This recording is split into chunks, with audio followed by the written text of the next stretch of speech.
ধর্ষণ শেষে খুন করে উলঙ্গ করে বাথরুমে ফেলে রাখা হয়েছে এক ষোড়শী নাবালিকাকে। সদ্য কন্যাহারা পিতার আর্তনাদে ভারী হয়ে উঠেছে ধর্মনগরের আকাশ বাতাস। মন্ত্রীর পায়ে পড়ে পিতার জল ভরা চোখে কাতর আবেদন, তার মেয়ের হত্যাকারীর ফাঁসি চাই। এমনই এক হৃদয় বিতারক ঘটনা ঘটেছে ধর্মনগরের পদ্মপুর এলাকায়। গ্রেফতার করা হয়েছে এক অভিযুক্তকে। নারী সংক্রান্ত অপরাধের আঁতুড়ঘরে পরিচিত ত্রিপুরায় ফের একবার ষোড়শী নাবালিকার মৃতদেহ উদ্ধার। ধর্মনগর মহকুমার পদ্মপুর রাধারমণ আশ্রম সংলগ্ন মহেন্দ্র সরণির একটি বাড়ির পরিত্যক্ত বাথরুম থেকে উদ্ধার ওই নাবালিকার উলঙ্গ মৃতদেহ। এলাকাবাসীর অনুমান, ধর্ষণ শেষে হত্যা করা হয়েছে ওই নাবালিকাকে। তার নাম বীণা দে, বয়স 16, বাড়ি ধর্মনগর রাজবাড়ী লিংক রোডে। বাবা বিদ্যুৎকান্তি দে ওরফে দীপক, মা পূর্ণিমা দে।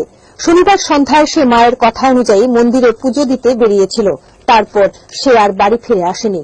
পরিবারের লোকজন অনেক খোঁজাখুঁজি করেও কোনো সন্ধান পায়নি। রাত আনুমানিক 11টা নাগাদ রজত তাঁতি নামে এক যুবক প্রথমে বীণার মৃতদেহ দেখতে পায় ওই বাথরুমে পড়ে থাকতে। সাথে সাথেই সে এই বিষয়টি এলাকার লোকজনদের জানায়।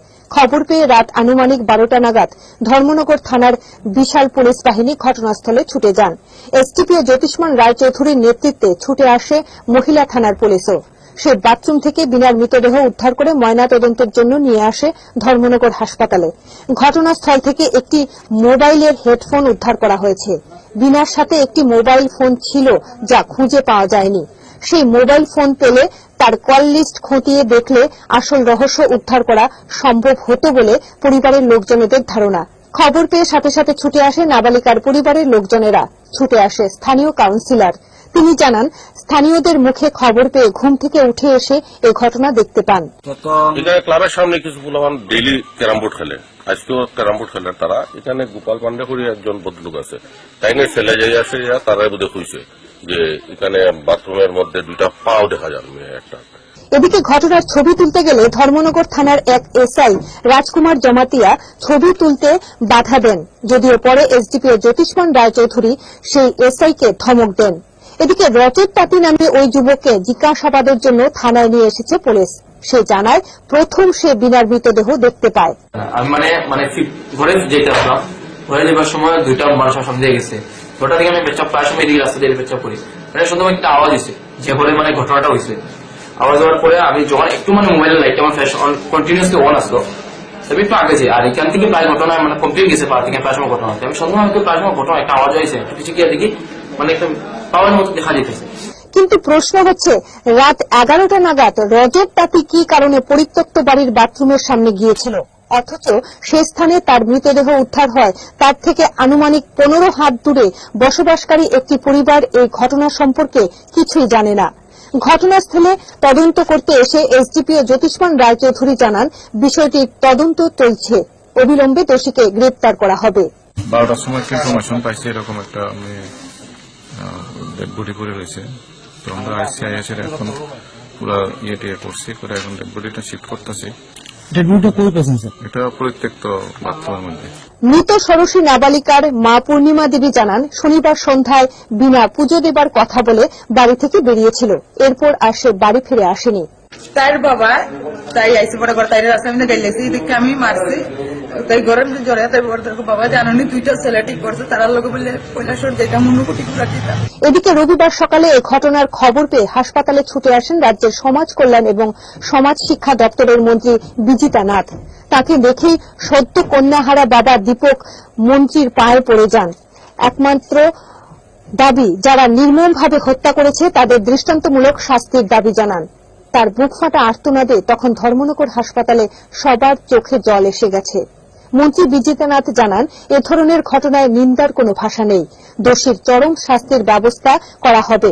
এ ব্যাপারে পুলিশ প্রশাসনকে নির্দেশও দেওয়া হয়েছে বলে জানান তিনি। যে এই রকমের ঘটনার নিন্দা জানাইলে তো কম জানানো হয়, কিন্তু আমাদের হাতে তো আইন আমরা নিতে পারি না, আইন নেওয়ার মতো সুযোগ আমাদের হাতে নাই, নতুন অন্যটাই ঘুরছে যেত। মন্ত্রী আরো বলেন, এই ঘটনায় জড়িতদের এমন শাস্তি দেওয়া উচিত যাতে আর কেউ কোনোদিন না করার সাহস পায়, সেই ব্যবস্থাই করা হবে।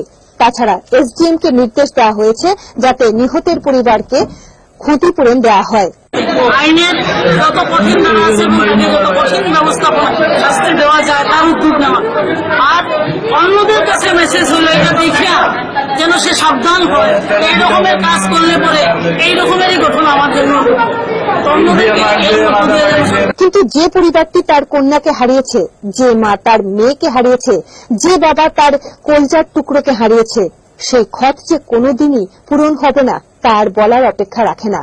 পুরো ঘটনার তদন্তের পর এসপি মানিক দাসের কাছে জানতে চাইলে তিনি খুনির নাম বলতে অস্বীকার করেন।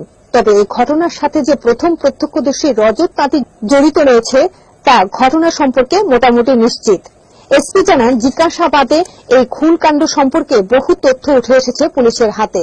ঘটনা সম্পর্কে ইনভেস্টিগেশন করেছি, পরে আমাদের হাতে যথেষ্ট তথ্য এসেছে এবং পাবলিকের সহযোগিতায় আমাদের সায়েন্টিফিক ইনভেস্টিগেশন টেকনোলজির উপরে নির্ভর করে আমরা আসামিকে আইডেন্টিফাই করেছি এবং অ্যারেস্ট করেছি।